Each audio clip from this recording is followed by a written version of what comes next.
it also told the Institute of Play something else, that the power of this approach is all about the teachers. It's Bàsicament, all es about what the basa en els teachers are mestres i els able mestres. to do and how they're able to Allò que use ells this són capaços methodology. de fer i com utilitzen aquesta metodologia. So, as the Institute of Play stayed the same size and Quest to Learn has now expanded, I believe there's 50 teachers that work at the school now.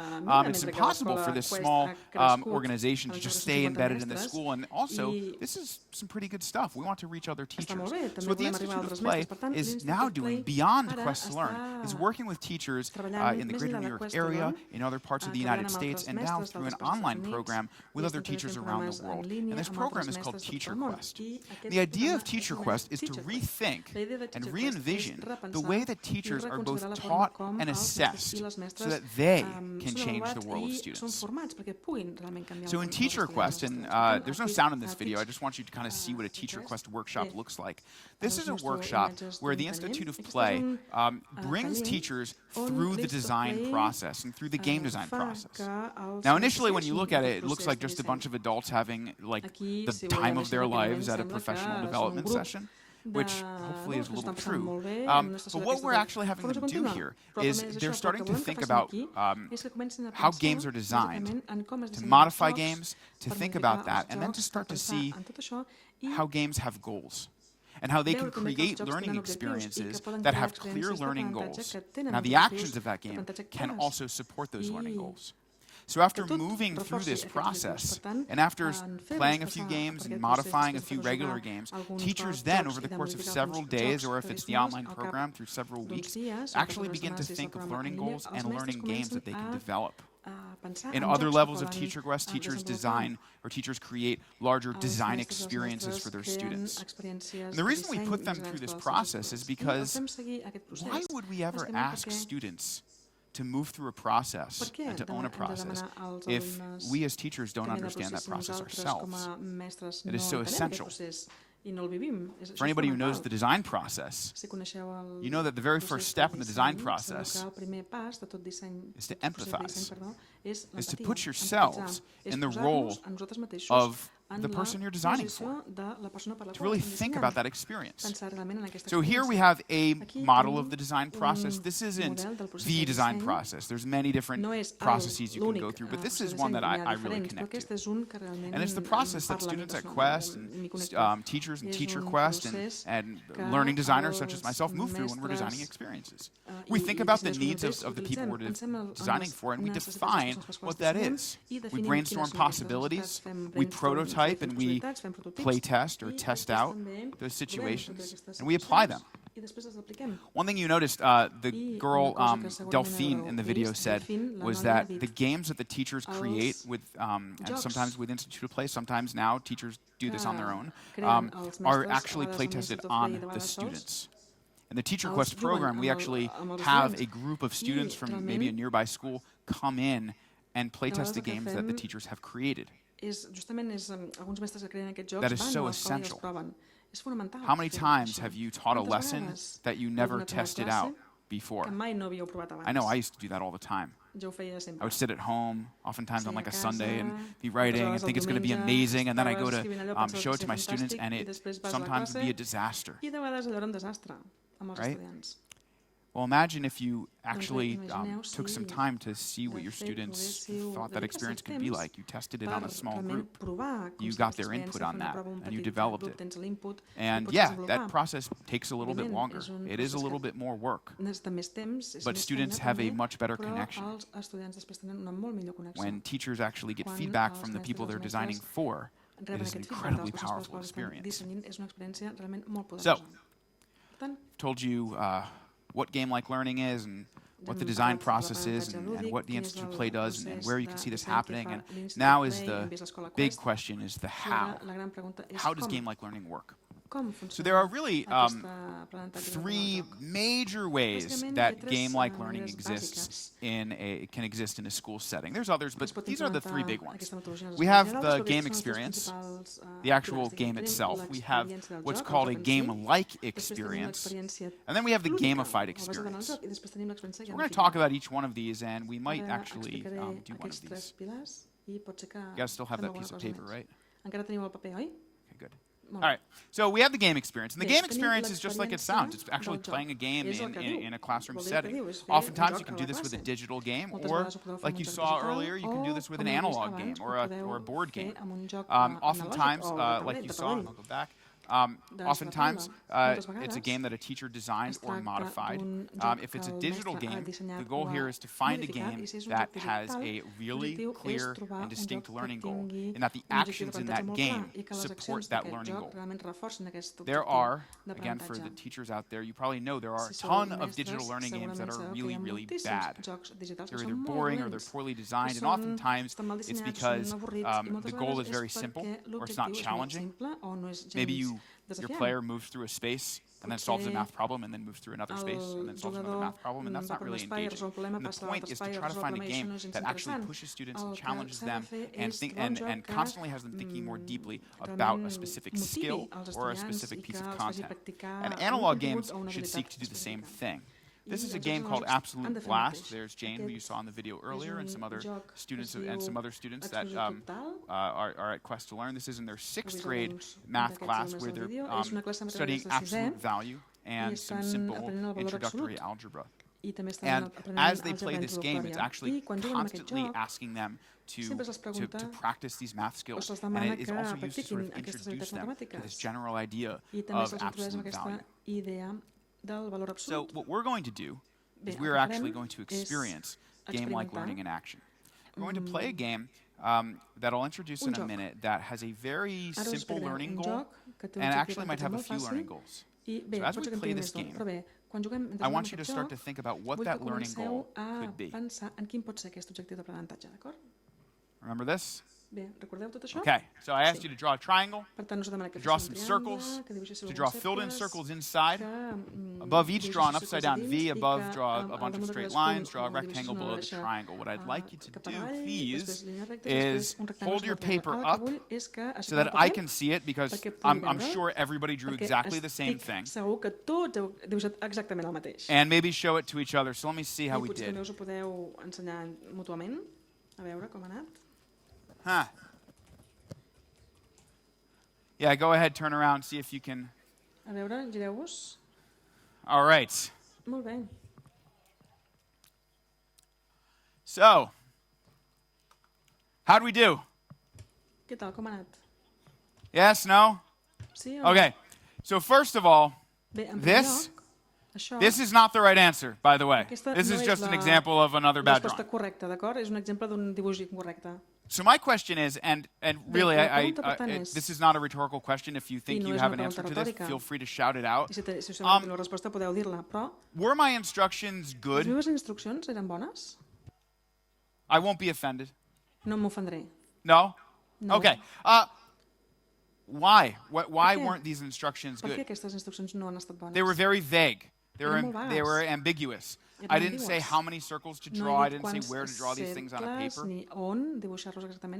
And we can imagine a teacher doing an activity like this in a class, possibly to start to think about giving instructions, listening to instructions, interpreting ideas. It's a very simple learning goal in the offset. And maybe if I had constructed this a little better, it would have been a little bit more clear. This is a game that we designed at the Institute of Play called Picture Talk. It's a very simple game. This game has 2 roles.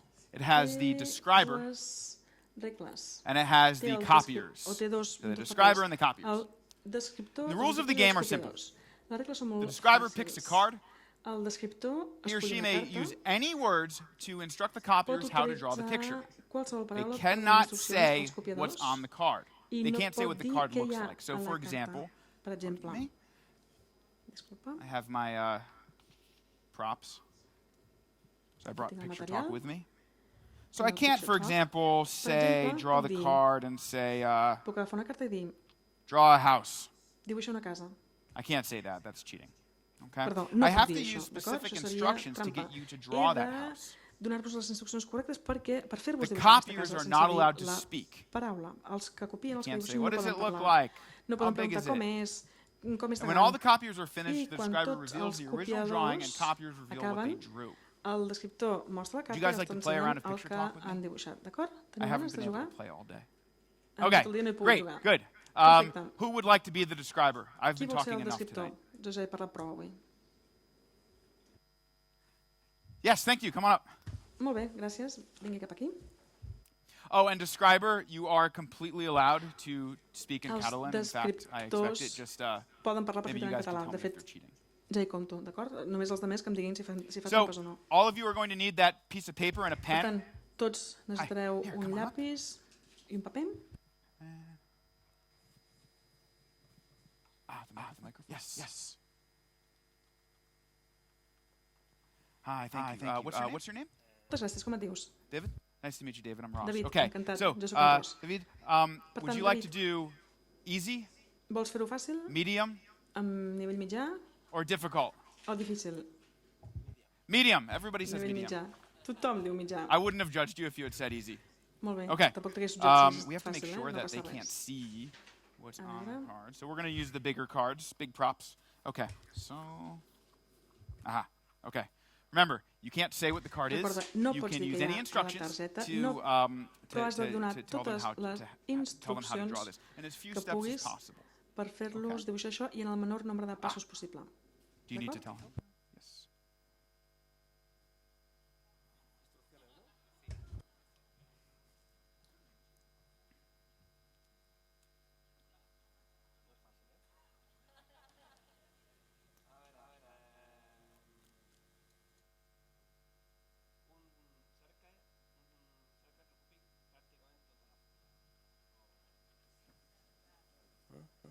Gran part de la fulla. You have to cover most of the sheet of paper. Dos triangles, Then two triangles. li posem dues orelletes. You have to draw two small ears. ¿Es possible? ¿Sí? ¿No? ¿Por qué? ¿No es posible? I can't.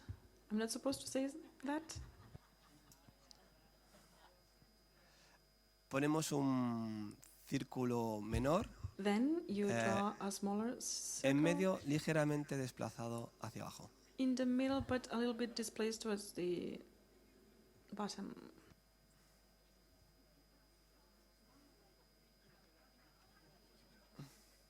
Y desde este círculo, And then from that circle, una línea you horizontal have to draw a horizontal line que empiece... starting es difícil. Que empiece en... ¿Cómo se dice esto? starting in En un lado... Esto es muy difícil de decir. in a side. It's very Que difficult. empiece en un lado del círculo mayor So it has to start in a side hasta of el the otro bigger lado del círculo circle mayor, to pero the other side of cuando the pasa por bigger el círculo circle. But when pequeño it crosses the no small lo circle, atraviesa, lo deja it is en blanco. not crossing it, but it's blank. Hacemos lo mismo And we con do una the línea same thing with diagonal a que empiece diagonal line desde uno de los triángulos starting from en one of the diagonal triangles hasta abajo. To the Hasta bottom el final del círculo mayor, pero Until the sin end of the bigger marcar circle, el but círculo pequeño. without crossing or marking Y otra the smaller diagonal circle, and then another al otro lado, con una simetría transverse igual, line desde from the un on the other triángulo side in a symmetric way. opuesto hasta el final sin So que the pase, opposite, sin triangle without subrayar la parte the central del line círculo pequeño. to marking the central part of the smaller circle. All right, ready for the moment of truth. Bien, bé, a punt pel moment de veritat. Let's just, we'll hide the other A veure, cards. in case we play ensenyem another round. And La you can reveal it. targeta. Ho pots Show them what revelar? you do.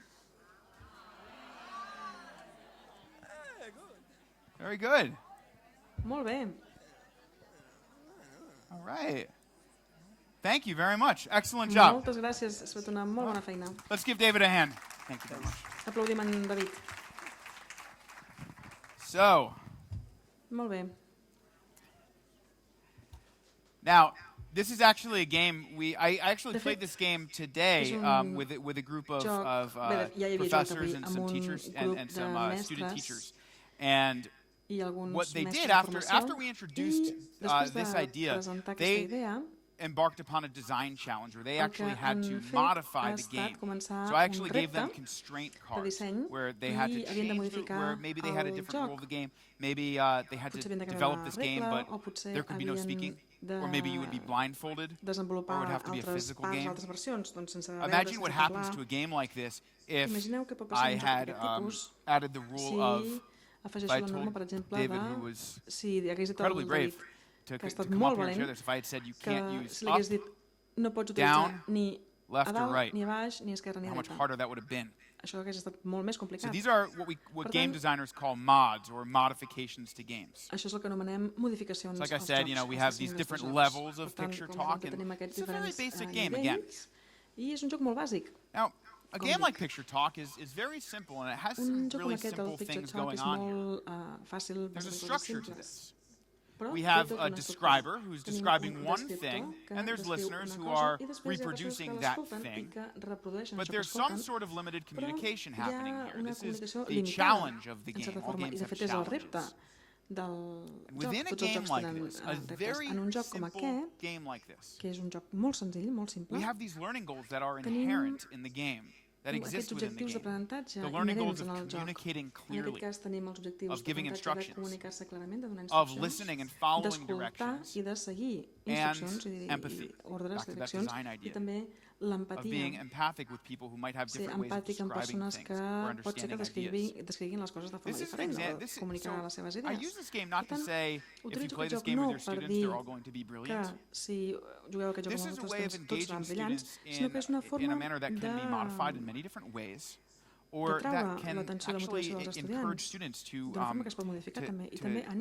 approach contents in different ways. And this game has been modified many times. We have the game called Block Talk. Same exact game, but instead of drawing, you're using blocks and building. This can be a math game where they use what in America we call PEMDAS, which is order of operations. Parentheses, exponents, multiplication, division, addition, subtraction. I have a math teacher in the front row. Give me a thumbs up. We have communication.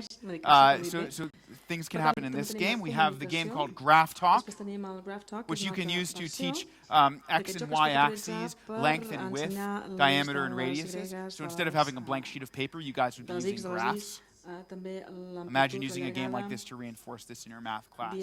Or Equation Talk. Equation Talk would have the learning goal of solving equations and describing how to solve equations. So you might draw a card like this right here, and you have to get the rest of the class to write this on a paper, but you can't say what the equation exactly is. Maybe you could say that, the answer of the card is 1, or the answer to X is 1, or so on. So games like this game experience in a classroom, doesn't mean that you're playing a video game. It doesn't mean you're even playing the fanciest game. But it's thinking about what your learning goals are and a way to activate that in your students. And also taking a game that is what my game designer colleagues call simple and elegant, and applying it to your class and modifying it, and being a designer as a teacher and trying it with your students. That's the game approach. This is another one. This is the game-like experience. This is my favorite one. This is the one I actually used a lot at Quest to Learn. This is where a teacher puts students in a role. One of the students in the video, she talked about missions and quests. Did you hear that? So imagine a learning experience isn't just a semester or a couple months. You are putting your students on a mission. They have to solve something at the end of 3 months. And to solve that mission, to beat that mission, they have to embark on quests along the way, and every quest is going to teach them something new. It's sort of like levels in a larger game. And to do that, it might feel like a game. So what we're going to watch is we're going to watch a teacher. Her name is Leah Hirsch. She teaches at Quest to Learn currently. She's a teacher of a class called The Way Things Work. It's a science and math class. And she has a mission. It's called Dr. Smalls. And she's going to describe to you what that mission is, and I can explain a little bit afterwards. So let's watch aquesta Leah. experiència i després us ho explicaré més. How do we know there are tiny things in a drop of pond water? We can use a microscope to view the pond water. Imagine you could shrink yourself and walk into a tiny cell. Well, what is it like inside a cell? Is it a fantastic... It's a fantastic journey. Veus? Seria un viatge It feels like you're playing when you're actually learning. Like sometimes you could like play a game and not even know that you're learning. You're actually having fun and you realize it, and then you realize that you're learning while you're doing it. I have to ask that question. What hat are the kids going to wear in this mission that they're going to be on?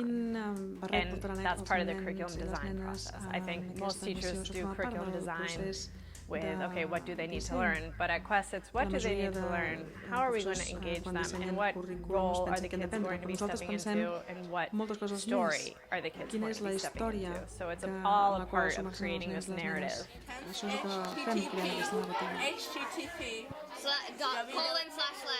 That's the exact thing you put in front of the website.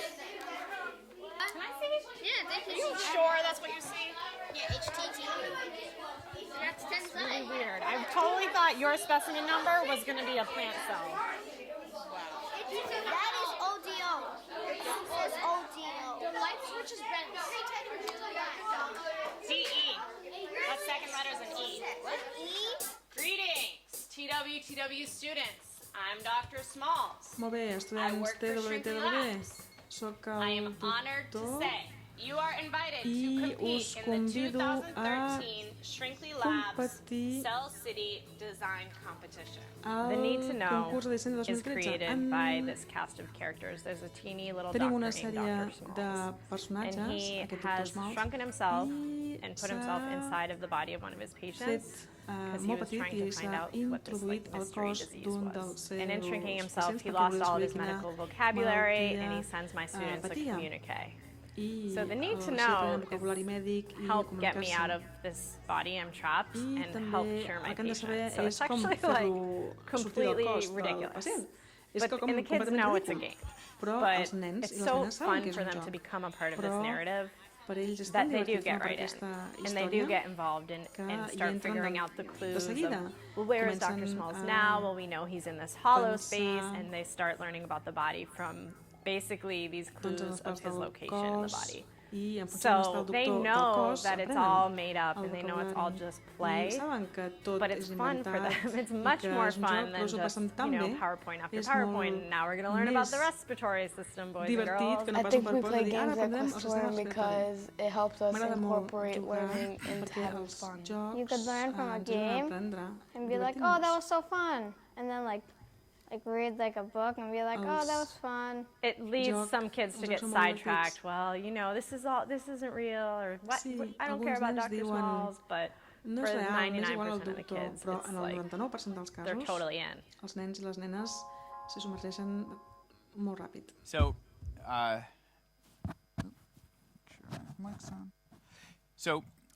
that's just one mission that students can embark Aquesta on és simplement una Quest to missió Learn. And en what la you qual els estudiants estan s'embarquen so what you a saw there Quest was to what we Learn. call a mission rollout, where the students are introduced to their mission. So the students came in on the first day of that semester, and they were supposed to be learning about microscopes, and they were going to learn about science, and Dr. Smalls sent them this secret message, and they had to get him out of the body. And the only way to get him out of the body was to learn about each system to get him moving from the cardiovascular system to the respiratory system. I believe the last system was the digestive system, and they were able to free him. And after this, Dr. Smalls gave them this final challenge, sort of like the very final end of mission design challenge. And it was to recreate the cities that he had discovered while inside the human body. So what the students did is, through the clues that Dr. Smalls left, they designed cells that were actually cities that were actually model cells. So here you have the student Kai and the student Julian, and they're at an exhibition, a final exhibition, where they have to exhibit this sort of cell that is made out of Legos, and some are like the ribosomes and the mitochondrial DNA and all of the other things that are in a cell, and actually show this. So this is This is not a game that they're playing, but it is a game experience. It's like a game. It's play. It's playful. And like Leah said, most of the time it's utterly ridiculous. Students know it's a game, and they're engaged in it. This is an example of a game-like experience I did at Quest to Learn, where I had students take on the roles of being Spartans and Athenians. They were spying on one another, and they actually had to march in a phalanx, actually present this and defend it. And this led them to performing a debate in front of the elders of Greece and the Greek gods to talk about who should our civilizations value more, who did we learn more from, the Spartans or the Athenians. So it actually placed them in this experience, and the whole time it was very playful. They were pretending to be Spartans. They knew they weren't really Spartans, but they actually acted like that. And as students get older, you can step out of sort of the more fantastical and playful element and have them take on roles that exist in the real world. Have them be forensic investigators, have them be doctors, have them be architects or urban developers. That is how game-like transforms from being just a simple game to a large design, a large project. It's larger than just that one game experience. It gives them that need to know. So here's the final one. This is the one that I think is used, this is the term that is used the most, but it's really only, I hope you're seeing now, it's one small part of this larger idea of game-like. This is the gamified experience, where a teacher can take a classroom, like a regular classroom structure, and take the things that make a game and apply it to that space. They can add rules, they can add points, they can add win states. It can exist in the classroom. I know it can also exist online. So this is a gamified experience called Socratic Smackdown. And in Socratic Smackdown, the teachers who developed this wanted her students to learn how to have Socratic discussions and read a book, and be able to talk about it without being sort of forced to do it, and have a desire to do this. So what happened in Socratic Smackdown, and this is sort of an example of what that looks like, students actually engage in Socratic Smackdown. You have the students here in the middle, and they're discussing some sort of a book or possibly a text or something similar, and they each are part of a team that they're representing. The students who you saw on the outside are part of the team that's in the middle. They can get help from their teammates from the outside, and they're actually being scored by their other classmates and the teacher. So there's a point system here. You get points for making agree statements, disagree statements, or asking questions, using evidence, playing devil's advocate, connecting an idea to a larger idea. So it's that idea that you can take the things that make games special and make games unique and actually make it fun. So, I think I've probably hopefully covered a lot tonight and given you some really some really different ideas and some different approaches, and hopefully clarified a few things. And what I'm really looking forward to in a minute is to actually talk about this with you guys and answer some questions and give some more examples. But I do want to leave you with a few sort of game-based learning secrets. So first, I want you to remember that a game is not just this moment in a classroom where you might play for 20 minutes. Or maybe you use a game as a reward. If you're good and you sit down, the game will be good. Games aren't the dessert in a class. Games are part of the actual experience. And there are things that a really good teacher is going to design before the game, that a teacher could do during the game and after the game. A game is a wonderful way of assessing your students. Not if they're winning or losing, but if they can take a metacognitive approach to the game, if they can understand how the game is representing what they're learning about. That boy Dylan said that when he's playing a game, he can see math everywhere, and the game helps him do that. Most importantly, this can't be done on your own as a teacher. It can be, but it's harder. Designing games and designing learning experiences should not be a lonely process. Teachers need to collaborate with one another. We work better when we're working together and we're sharing ideas and we're working with one another. And if you're an administrator or a principal or a school leader, I implore you to give your teachers time to do this. This is where you get some amazing things happening. perquè així és quan passen coses increïbles. Leah is a brilliant teacher, and she's a really good friend, but she would never have been able to do Dr. Small's just on her own. She did that on a team. Same with me. I didn't think of all of these ideas by myself. I didn't even make this PowerPoint by myself. We need collaboration to do Aquest PowerPoint tampoc no l'he preparat jo sol. Ens cal col·laboració per fer-ho. When you're doing this in a classroom, you build expectations and structure around expectations for gameplay. People always ask, well, this looks great, but can I do this with a class of kids who misbehave? Yeah, of course you can. This doesn't solve all the behavior problems, by the way. You actually have to build a lot of good structures in your classroom. But every teacher's first step towards excellent classroom behavior is a lesson that engages. So you have to use these in combination with one another. Don't think of games as simply digital or non-digital. You can blend them together. You can use both. And finally, when you're picking a game or designing a game, really think of its potential for learning, for engagement. Think about what those learning goals can be. And play test them on your students. Test them out first. Ask the students, number one, was this fun? And if they say no, then there's no point in using it. And it's amazing how many students can give you insight into this. I've taken games that I thought were never going to work with students, and they have helped me redesign games and actually play them in a larger group and introduce them to a class. So I'm going to leave us with, and I'll put this actually back up on the screen in a minute, with these 7 principles of game-like learning. And I'll come back to this slide in a minute.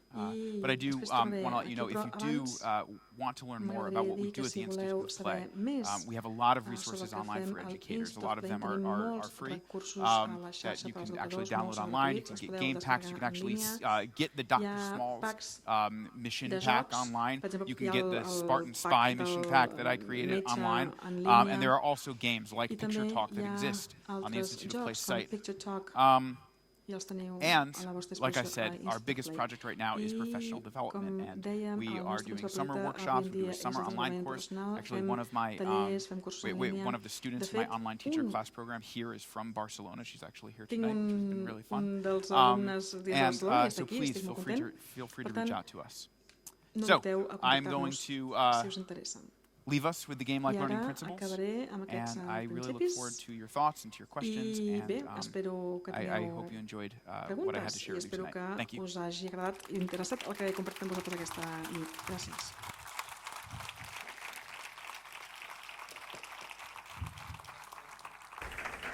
Thank you very much, Ross. That was really inspiring and very compelling. I've been in different events and conferences, and I have to say that I have never saw some people so engaged and at this time of the evening not sleeping. So I'm very impressed with you guys. Thank you very much. Temps per preguntes, respostes, comentaris. Tenim l'oportunitat de tenir el Ross uns minuts més aquí amb nosaltres.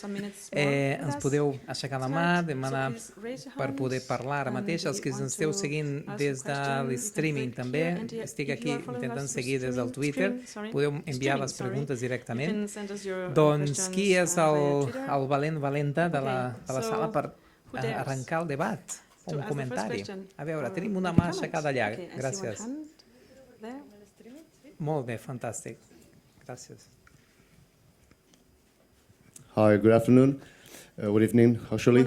So I wanted to ask if it's proper, like this game-based learning for upper studies, like university or like this high school, like 17, 18 years old boys, or only primary school, but there's high school, secondary school also. Thanks. Sure.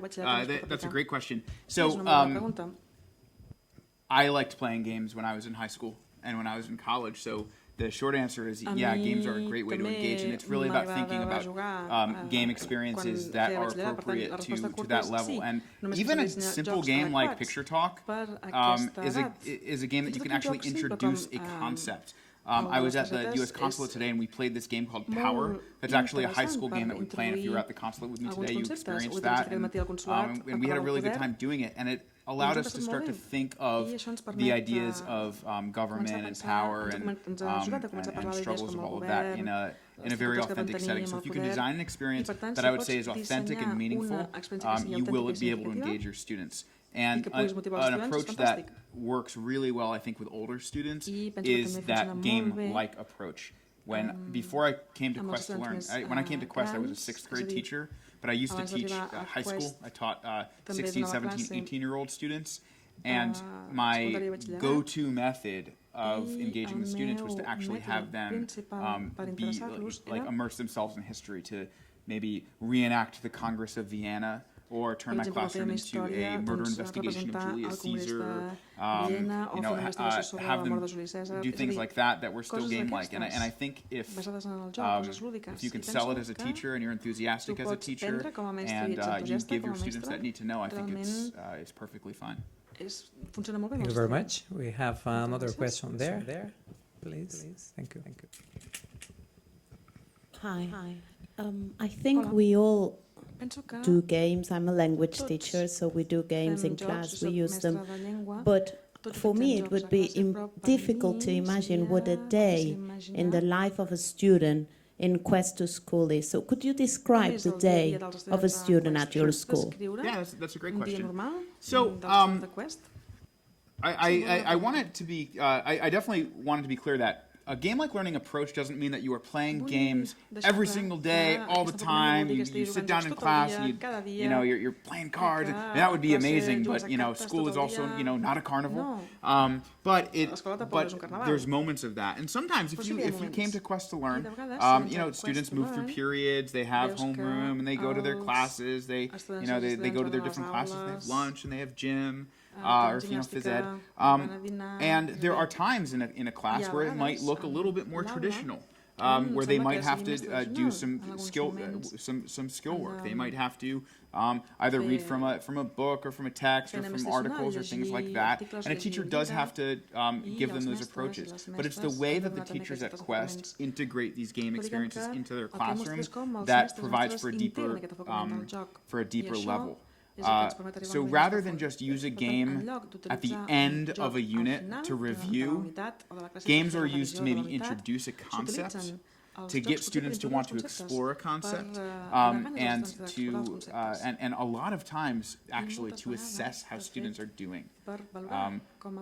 There's a game I used where I could actually assess how my students were doing with geography skills by actually playing the game. That was their test, and they were actually very aware of that, and it gave me a much better idea of how well they could do, as opposed to them just sort of filling in bubbles on a test sheet. So it is about that balance, and it is knowing that it is okay to use both approaches, but to know when something is the best tool for a job. Thank you very much. Més preguntes? A veure... Si no, començarem a fer aquí. Tenim una, dues, tres aquí. Intentem agafar-les totes juntes. Sisplau, una aquí.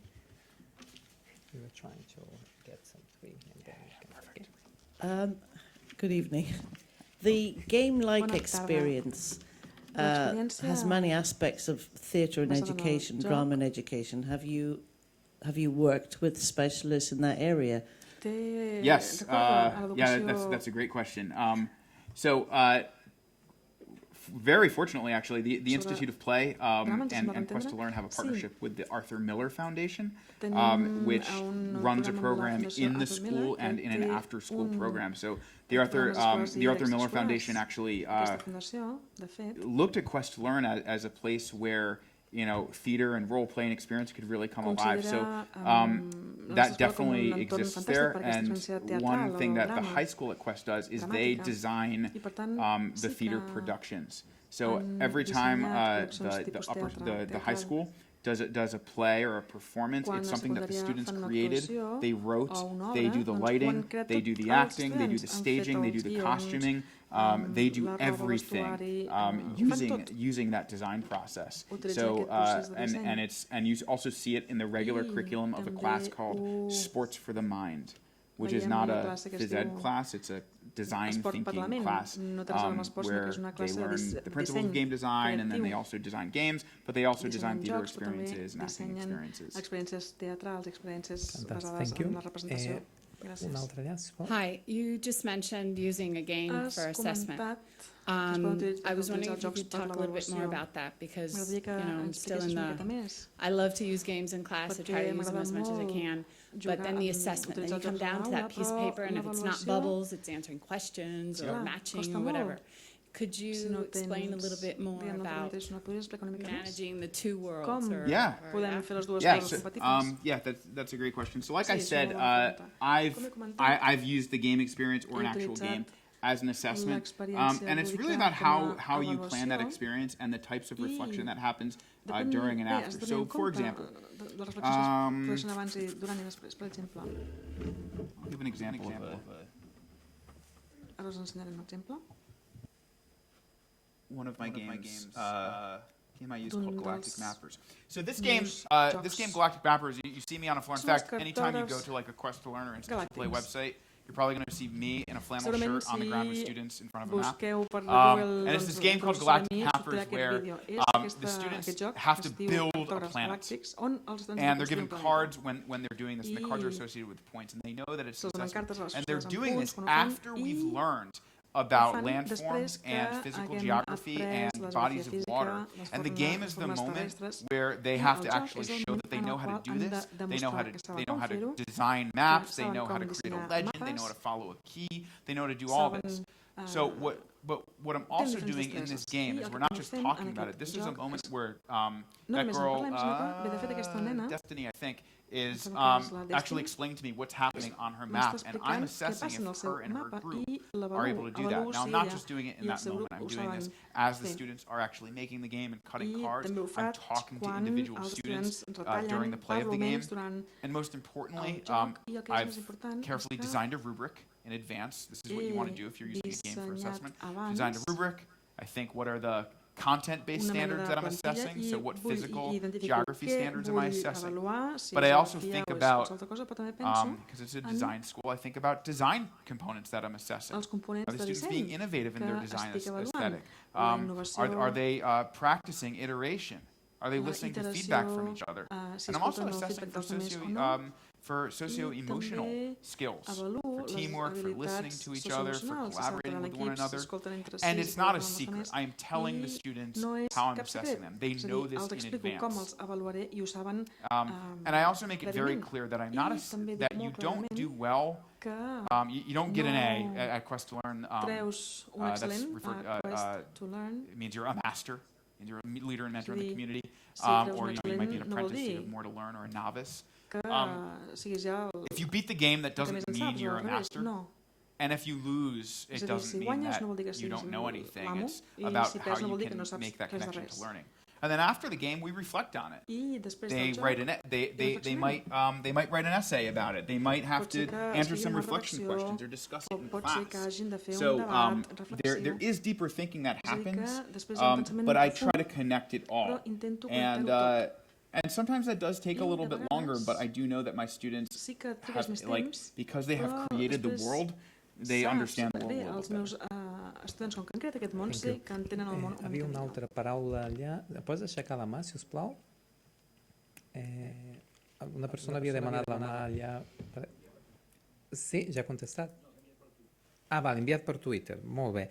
Bueno, aprofito, hi ha un altre aquí pel Twitter, la Montse Jiménez, que ens pregunta how to make all the education community aware of the benefits of gamification and how to help them to engage. So how can we go systemic?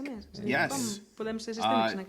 Join Teacher Quest, and the Institute will be happy to do lots of professional development. But it is a really good question, and part of it is to practice it in your school, is to give it a shot, is to try a new methodology, to see how it works, and understand that it might not be perfect the first time.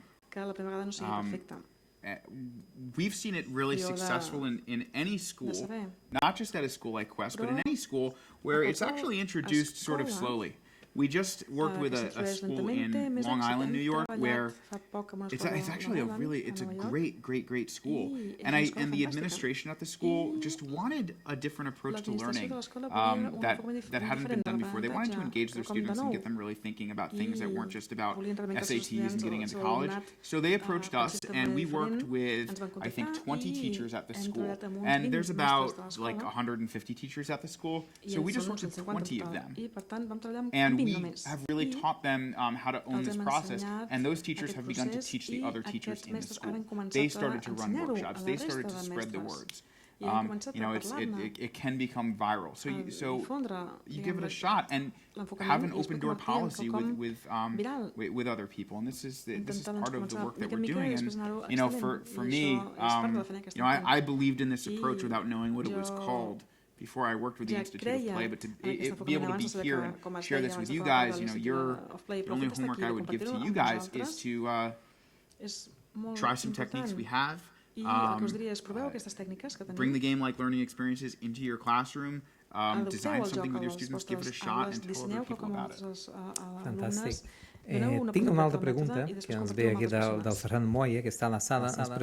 He asked about the number of students in the classroom, because all the pictures we see a sort of a small classroom.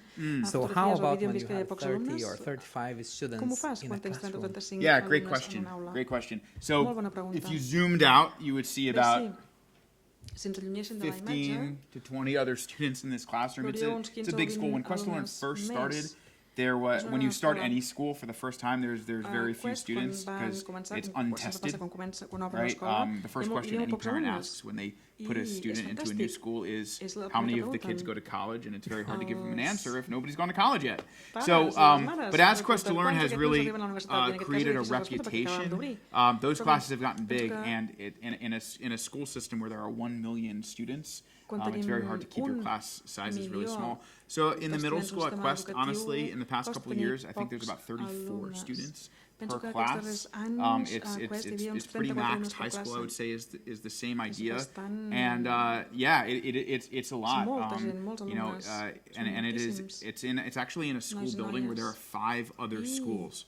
Quest to Learn is on the 5th floor and on the 7th floor of a building, so space is definitely an issue, and it is about innovating in that space. So it's possible. It's not easy, but nothing in a class that big is easy. But let me ask you this: is lecturing to a room full of 35 students easy either? I mean, I guess it's easy to plan for because you just kind of do it, but you're certainly not engaging them. So it's just a way of being strategic about it.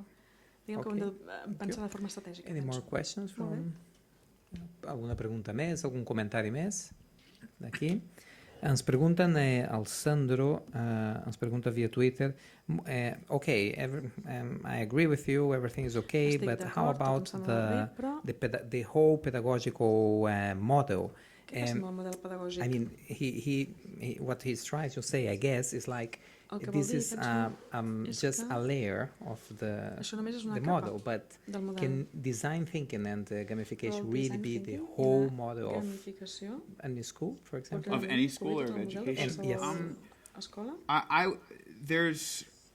We say in the United States there's no such thing as a silver bullet or a magic bullet. I'm here to tell you that game-based learning is a very meaningful approach to instruction, but it is not the only approach, and it is not necessarily the approach that's best for every single person. All learners are different, just like project-based learning. Some people I know learned very well by just listening to the teacher and writing down notes and taking a test. Learners are different. This is one such approach, and I think it is a very complete approach. But also, I'll be the first one to tell you, you can't sort of blindly follow one path and not consider other options, which is why I said earlier, you will see teachers give a mini lesson in front of the board. Maybe do like a small lecture, or students reading out of a text or an article, and you might teach students very directly how to complete something, but it's a matter of that balance. So there is no one magic approach. So I would say no, there is not one single one, but I think it has a very solid foundation. Thank you very much. Si no tenim cap pregunta més, tanquem aquí. Thank you very much, Ross. It has been an amazing experience. I think we got the point that this is not a methodology just for a small school or a private school. It's a model that can work in a public and in a school with a lot of students in a classroom. So I think that is a big message for us. And this link with the next activity, perdó, passo al català, I explain to you later. Això ens vincula, ens porta a la propera activitat de la Fundació Jaume Bofill. El dia 28 d'abril ja no tenim places presencials, però sí tenim places a la xarxa, en streaming, que farem un simposi internacional justament sobre la innovació educativa i aquests entorns, aquestes escoles, aquests centres que anomenem centres complexes o d'alta complexitat. Com la innovació educativa pot funcionar en aquests entorns o no. Doncs jo crec que està molt vinculat amb aquesta experiència que avui hem tingut el plaer de sentir i us convidem al 28, a partir de les 4 de la tarda, online, us esperem allà. D'acord? Moltes gràcies. Thank you very much, Ross. And thank you. Thanks. Thank you very much. Thank you. Thank you very much.